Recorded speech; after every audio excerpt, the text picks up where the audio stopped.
Good morning everyone, welcome back to GS Guru Vikal. और आज हम फिर से कुछ न्यू क्वेश्चंस को, करंट अफेयर के नए क्वेश्चंस को डिस्कस करेंगे। पर उससे पहले हम डिस्कस करेंगे कल के मास्टर क्वेश्चन को। तो कल का मास्टर क्वेश्चन था, हु डिस्कवर डीएनए। डीएनए किसने डिस्कवर किया है? तो हम आपको बता दें डीएनए का फुल फॉर्म क्या होता है। किसी भी स्टूडेंट ने डीएनए का फुल फॉर्म कमेंट बॉक्स में नहीं लिखा।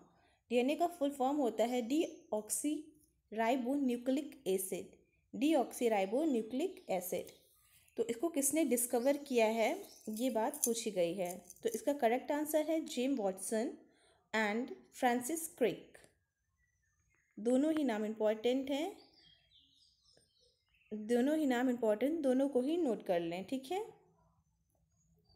James Watson and Francis Crick 1950 में 1950 में जेम्स वाटसन और फ्रांसिस क्रिक ने डीएनए का आविष्कार किया था, डीएनए को डिस्कवर किया था। तो चलिए चलते हैं आज के फर्स्ट क्वेश्चन की तरफ। So today's first question is, which country has launch the Long March 5B rocket. 5B rocket, किस देश ने लॉन्ग मार्च 5B रॉकेट नामक रॉकेट लॉन्च किया है? Option A China, option B Israel, option C USA United State of America and option D Russia.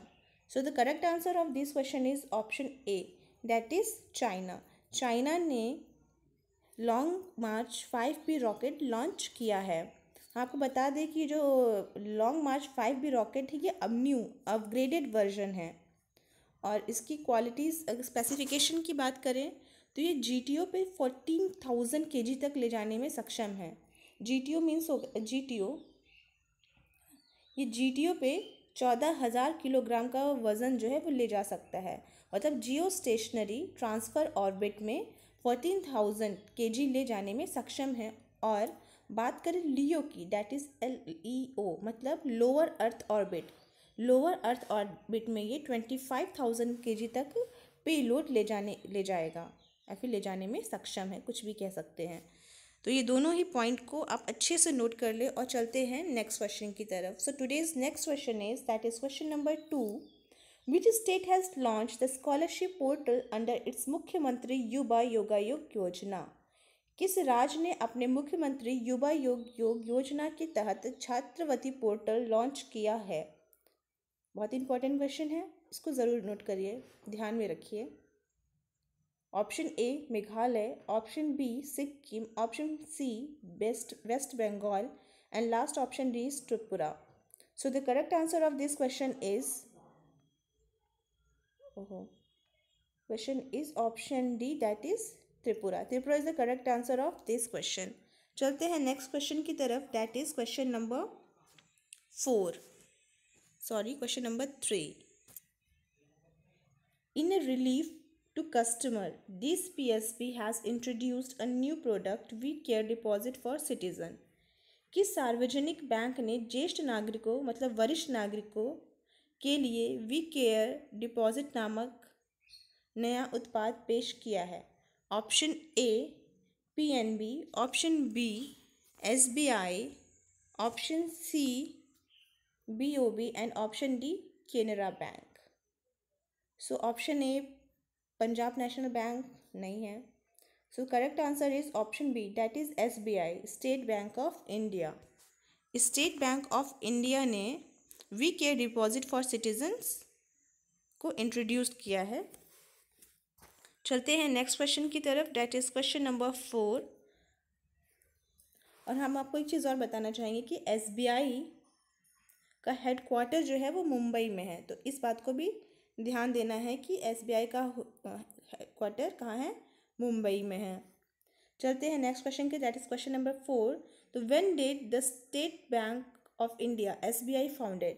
एक और question, अब इतना अच्छा काम कर रहा है तो कुछ तो उसके बारे में इंफॉर्मेशन, ज़्यादा क्वेश्चंस तो बनेंगे ही। तो SBI की शुरुआत कब की गई? Option A 2 July 1995, 1 July 1955, 3 November 1994, last option D 4 November 1994। So the correct answer of this question is option B, that is 1 July 1955। 1955 में SBI को फाउंड किया गया था। चलते हैं नेक्स्ट क्वेश्चन की तरफ। So today's next question is question number 5। जल शक्ति अभियान वॉज फाउंडेड ऑन। जल शक्ति अभियान was founded on.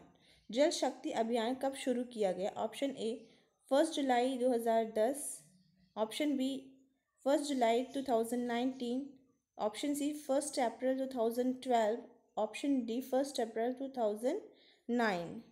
So the correct answer is option B, that is 1 July 2019 is the correct answer. तो जल शक्ति मंत्रालय जो है वो मिनिस्ट्री ऑफ वाटर रिसोर्स द्वारा शुरू किया गया है, जिसके मिनिस्टर हैं गजेंद्र सिंह शेखावत। गजेंद्र सिंह शेखावत, तो इसको भी आप नोट कर लीजिए कि गजेंद्र सिंह शेखावत जो हैं वो मिनिस्ट्री ऑफ वाटर रिसोर्स के मिनिस्टर हैं। चलते हैं नेक्स्ट क्वेश्चन की तरफ, that is question number 6। Which is the capital of Indonesia? Indonesia की राजधानी क्या है? Option A Ottawa, option B Jakarta, option C Phnom Penh, option D Hanoi. So the correct answer of this question is option B, that is Jakarta. Jakarta is the capital of Indonesia. मैं आपको बताना चाहूँगी कि जो Jakarta है ये एक ASEAN country का मेंबर है, आसियान कंट्री का मेंबर है। आसियान कंट्री में टोटल 10 कंट्रीज़ का ग्रुप है, मतलब एशियन कंट्री में कुल 10 देश हैं, जैसे कि Myanmar, Thailand, Cambodia, Vietnam, Laos, Singapore, Malaysia, Indonesia, Brunei, Philippines. ये 10 कंट्रीज़ हैं जो कि आसियान कंट्रीज़ के मेंबर है। इसने एक और न्यू बात की, जो आसियान कंट्री के जो प्रेसिडेंट हैं, आसियान कंट्री के मतलब जकार्ता के जो प्रेसिडेंट हैं उनका नाम है जोको विडोडो जो हैं वो जकार्ता के प्रेसिडेंट हैं, और इन्होंने कहा है कि जकार्ता को चेंज करके अब इसका न्यू कैपिटल कलिंग माता को बनाएंगे।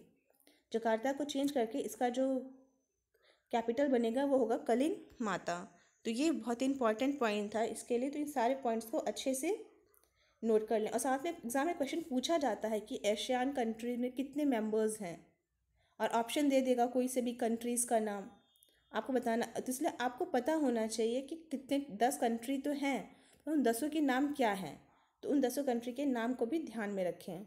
चलते हैं नेक्स्ट क्वेश्चन की तरफ, that is question number 7।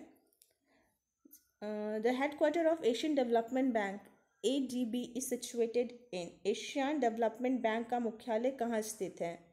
Option A Mandaluyong, option B Beijing China, option C Geneva Switzerland, option D London UK। So the correct answer of this question is Mandaluyong Philippines में headquarter of Asian development bank is situated. So आज का question यहीं पे ख़त्म करते हैं। साथ में हमने प्रॉपर वे में सारे क्वेश्चंस के आंसर यहाँ नीचे दिए हुए हैं, तो प्लीज़ सारे यहाँ पे आप आंसर्स चेकआउट कर सकते हैं। चलते हैं आज के मास्टर क्वेश्चन की तरफ। So today's master question is on which day environment day is to be celebrated. पर्यावरण दिवस कब मनाया जाता है? इसका आंसर आपको कमेंट बॉक्स में कमेंट करना है। और साथ ही मैं आपसे कहूँगी कि आप एक भी दिन का करंट अफेयर्स के क्वेश्चंस को, वीडियोज़ को बिल्कुल मिस ना करें और डेली देखें। ये बहुत ही ज़्यादा इंपॉर्टेंट है आपके एग्ज़ाम पॉइंट ऑफ व्यू से, और सारे एग्ज़ाम्स में बहुत ही एक इम्पॉर्टेंट रोल प्ले करता है करंट अफेयर्स। 30-40% क्वेश्चंस करंट के क्वेश्चंस आते हैं, और ऐसा कोई एग्ज़ाम नहीं है जिसमें करंट के क्वेश्चंस ना आते हों। तो कोई भी, चाहे वो SSC की तैयारी कर रहे हो, चाहे लेखपाल की SSC तैयारी कर रहे हो, किसी भी एग्ज़ाम की तैयारी कर रहे हो, वो करंट को बिल्कुल भी मिस ना करें और पूरा शुरू से लेकर एंड तक देखें, क्योंकि इतना ज़्यादा क्वेश्चंस नहीं है कि आप ना देख सके, उतना ही है जितना फ्री माइंड से रिलैक्स होकर देख सके। तो इसी के साथ हम आज की सीरीज़ को ख़त्म करते हैं। Thank you.